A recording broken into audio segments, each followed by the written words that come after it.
Hi guys, എൻ്റെ കയ്യിലുള്ളത് sweat പാഡാണ്.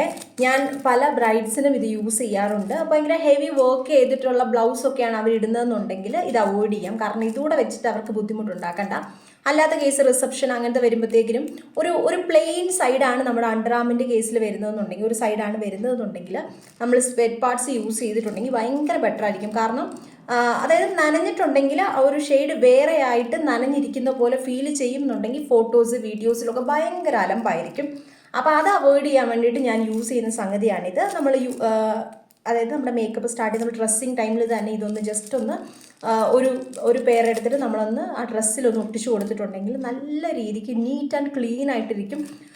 സ്മെല്ലും ഉണ്ടാവത്തില്ല, നമുക്കും ഭയങ്കര ഡിസ്കംഫർട്ട് ഉണ്ടാവത്തില്ല, അടിപൊളിയായിരിക്കും, ഭയങ്കര പെർഫെക്റ്റ് ആയിട്ടിരിക്കും.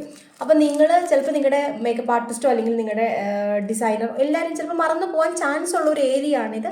അപ്പോൾ നിങ്ങൾ സ്വയം നിങ്ങളൊരു ബ്രൈഡ് ആണെന്നുണ്ടെങ്കിൽ നിങ്ങൾ ഇതൊരെണ്ണം മേടിച്ച് വെച്ചേക്കുക. എന്നിട്ട് നിങ്ങളുടെ ഡ്രസ്സിനനുസരിച്ചിട്ട് നിങ്ങൾ കൂടുതൽ വേർക്കുന്ന ആളാണെങ്കിൽ മസ്റ്റ് ഹാവ് ആണ്. അല്ല കുറച്ചൊന്നും ഇതാണെന്നുണ്ടെങ്കിലും നമ്മുടെ ആ ഒരു പെർട്ടിക്കുലർ ഡേയിൽ സത്യത്തിൽ നമുക്ക് നല്ല രീതിക്ക് നമ്മൾ ടയർഡ് ആവാനും നല്ല രീതിക്ക് സ്വെറ്റ് ചെയ്യാനും ചാൻസ് ഉണ്ട്. സോ മസ്റ്റായിട്ട് ഇത് മേടിച്ച് വെച്ചോളൂ. എന്നിട്ട് നിങ്ങൾക്ക് ഞാൻ പറഞ്ഞ പോലെ ഹെവി വർക്കൊന്നും ഇല്ല നിങ്ങളുടെ അണ്ടർആമിൽ വലിയ, അല്ലെങ്കിൽ ചെറിയൊരു നനവ് വന്നാലും അറിയത്തില്ല എന്നുണ്ടെങ്കിൽ പ്രശ്നമല്ല. ഇതുകൂടെ വയ്ക്കുമ്പോൾ കുറച്ച് ഡിസ്കംഫർട്ട് ഉണ്ടെങ്കിൽ ഇത് ഒഴിവാക്കാവുന്ന ചാൻസാണ്. പക്ഷേ അങ്ങനെ അല്ല എന്നുണ്ടെങ്കിൽ നിങ്ങളിത് യൂസ് ചെയ്തോളൂ കേട്ടോ, അടിപൊളിയായിരിക്കും. ആ ഒരു ഡേ നിങ്ങൾക്ക് കുറച്ചും കൂടെ ഒരു കോൺഫിഡൻ്റ് ആയിട്ട് നിൽക്കാൻ വേണ്ടിയിട്ട് സാധിക്കും.